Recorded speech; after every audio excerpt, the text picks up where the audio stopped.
ہاں جی، را کے اوپر زبر ہو یا پیش ہو تو اس را کو موٹا کرتے ہیں۔ اگر را کے نیچے آ جائے زیر تو اس را کو باریک کر دیتے ہیں۔ اب را کے اوپر نہ تو کوئی زبر ہے نہ پیش ہے نہ اس کے نیچے زیر ہے، اب اس را کو پڑھتے ہوئے موٹا کریں گے یا باریک؟ تو اس کو جاننے سے پہلے یہ دیکھنا ہے کہ اس سے پیچھے جو حرف ہے اس کے اوپر کیا ہے۔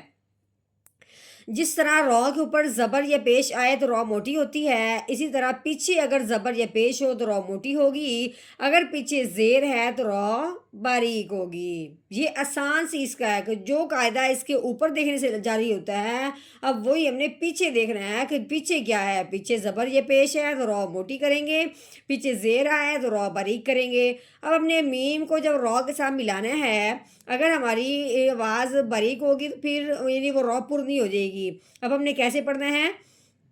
میم را زبر مار، کیسے؟ مار۔ میم کو را کے ساتھ ملانا بھی ہے، را کو پر یعنی موٹا بھی کر کے پڑھنا ہے۔ باقی مکمل آیت آپ اگر یعنی دعا کے بعد مکمل سنیں۔ نحمده ونصلي على رسوله الكريم اما بعد فاعوذ بالله من الشیطان الرجیم بسم اللہ الرحمن الرحیم۔ السلام علیکم ورحمۃ اللہ وبرکاتہ۔ امید ہے آپ سب خیریت سے ہوں گے، انشاءاللہ جہاں ہوں گے ایمان اور صحت کی نعمت سے مالا مال ہوں گے۔ ہاں جی، تو آغاز کرتے ہیں ہم اپنے آج کے سبق کا دعاؤں کے ساتھ، تو چلیے شروع کرتے ہیں۔ اللهم صل على سيدنا ومولانا محمد وعلى آل سيدنا ومولانا محمد وبارك وسلم۔ رب اشرح لي صدري ويسر لي أمري واحلل عقدة من لساني يفقه قولي۔ رب زدنا علما، رب زدنا علما، رب زدنا علما۔ أعوذ بالله من الشيطان الرجيم، بسم الله الرحمن الرحیم۔ ہاں جی، یہ کاف ہے، کاف کے نیچے زیر لگی ہوئی ہے۔ جب کاف کے نیچے زیر ہو تو کیسے پڑھیں گے؟ کاف زیر کی، تا تا کے اوپر کھڑی زبر لگی ہوئی ہے، کھڑی زبر جس حرف کے اوپر آئے اس حرف کو پڑھتے ہوئے ایک الف کے برابر لمبا کرتے ہیں۔ کیسے؟ تا کھڑی زبر تا، یہ جو میں نے آخر پہ کیا نا تا، یہ اس کے لمبائی کی وجہ ہے، کھڑی زبر۔ تا کھڑی زبر تا کی تا۔ ہاں جی، با کے اوپر لگی ہوئی دو پیش۔ تو اب ہم نے آگے جب دیکھا ہے میم کے اوپر تین دنوں والی شاد لگی ہوئی ہے۔ اب اس شاد جس حرف کے اوپر آتی ہے تو پچھلے والے کو اس حرف کے ساتھ ملا دیتے ہیں۔ اب ہم نے با کو اس میم کے ساتھ ملانا ہے، کیوں؟ اس شاد کی وجہ سے۔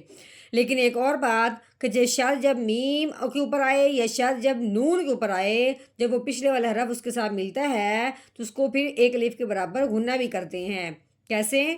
با میم دو پیش بوم کتابم، ٹھیک ہے، غنہ ہو گیا میم کے اوپر شاد آنے کی وجہ سے۔ اب میم کے اوپر لگی ہوئی ہے زبر، آگے را، را کے اوپر لگی ہوئی جزم، تو یہ را ساکن ہو گیا۔ یہ جزم جس حرف کے اوپر آئے اس حرف کو ساکن کہتے ہیں۔ اس جزم والے حرف کی وجہ سے پچھلے والا بھی اس حرف کے ساتھ ملتا ہے۔ اب ہم نے میم کو را کے ساتھ ملانا ہے اس جزم کی وجہ سے۔ کیسے؟ میم را زبر مار، کیسے؟ مار۔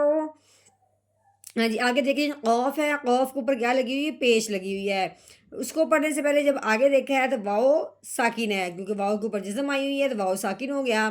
اب ہم نے قوف کو واؤ ساکن کے ساتھ ملانا ہے، کیونکہ جزم جس حرف کے اوپر آئے پچھلے والا حرف اس کے ساتھ مل جاتا ہے۔ یہاں ایک بات ذہن میں رکھنی ہے کہ یہاں پہ واؤ ساکن ہے اور اس سے پہلے پیش ہے۔ یہ بات کیوں ذہن میں رکھنی ہے کہ واؤ ساکن ہو اس سے پہلے پیش ہو تو اس واؤ ساکن پہ مد کا قاعدہ جاری ہو جاتا ہے کہ پچھلے والا حرف جب واؤ ساکن کے ساتھ ملے گا تو ساتھ ساتھ ایک الف کے برابر لمبا بھی ہوگا۔ کیسے؟ قوف واؤ پیش قو، مرقو، ٹھیک ہو گیا۔ اب میم کے اوپر تنوین ہے، اب ہم نے تنوین پڑھنا ہے۔ آگے دیکھا ہے، آگے وقف آ گیا ہے۔ اب اس سے آگے جب دیکھا ہے یا کے اوپر 3 دندوں والی شد ہے. اگر تو ہم یہاں پہ وقف نہ کریں تو پھر ہم نے میم کو یا کے ساتھ ملا دینا ہے، لیکن ہم نے یہاں پہ وقف کرنا ہے تو پھر اب ہم میم کو میم 2 پیش منہ نہیں پڑھیں گے، ٹھیک ہے، آگے نہیں ملائیں گے. کیسے پڑھیں گے؟ میم 2 پیش مون مرقومن. اب وقف آ گیا. وقف یہ جو آتا ہے گول دائرہ، جہاں بھی آئے تو آخر والے حرف کو ساکن کر دیتے ہیں، جس طرح یہ جزم آنے کی وجہ سے حرف ساکن ہو جاتا ہے. اب ہم نے میم کو ساکن کیسے کرنا ہے کہ میم کے اوپر جو 2 پیش لگی ہوئی نا، اس کو ہم نے ہٹا دینا ہے، تو میم اکیلا رہ جائے گا، یعنی کوئی زبر زیر پیش نہیں ہے تو وہ میم ساکن ہو گیا. اب کیسے پڑھیں گے؟ پہلے ہم نے پڑھنا ہے مرقومن، آگے وقف مرقوم مرقوم. ہاں جی، اب مکمل آیت کا، ہماری پیاری سی چھوٹی سی آیت تھی جس کا ہم نے یعنی مکمل توڑ کیا ہے، اجرا کیا ہے. اب ہم نے اس کی روانگی کیسے کرنی ہے؟ کتاب مرقوم کتاب مرقوم.